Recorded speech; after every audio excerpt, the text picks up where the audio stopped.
আসসালামু আলাইকুম প্রিয় দেশবাসী। এই দুর্ভিক্ষময় পরিস্থিতিতে বন্যাক্তদের আপনারা যে যেখান থেকে পারেন সাহায্য করুন। আপনারা সবাই যদি সাহায্য করেন তাহলে তারা অবশ্যই ভালো কিছু পাবে, অবশ্যই তারা ভালো ভালো থাকবে। এই আহ, আশা করি আপনারা সবাই বন্যাক্তদের সহায়তা করুন। আহ, আমরা সবাই মিলে যদি সহায়তা করি অবশ্যই তারা আহ, ভালো থাকবে। আর খুবই খারাপ অবস্থা, দেখতে পাচ্ছেন যে কি অবস্থা, মানুষ পানিতে ভাসছে, মানুষের খুবই খারাপ অবস্থা। এই যে আহ, নোয়াখালী, ফেনী, আহ, অন্যান্য এলাকায় আহ, বন্যায় ডুবে গেছে। বাংলাদেশ এখন খুবই সংকটময় পরিস্থিতি, মানুষের খুবই খারাপ অবস্থা।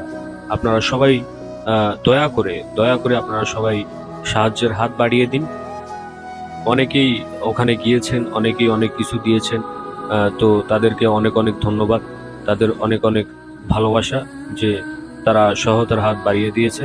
অবশ্যই আমার সামর্থ্য অনুযায়ী আমি কিছু না কিছু দিয়েছি। আপনারা সবাই একত্রিত হয়ে আহ, আপনারা সবাই এদের পাশে দাঁড়ান। অবশ্যই আমরা তাদেরকে সাহায্য করতে পারবো ইনশাআল্লাহ।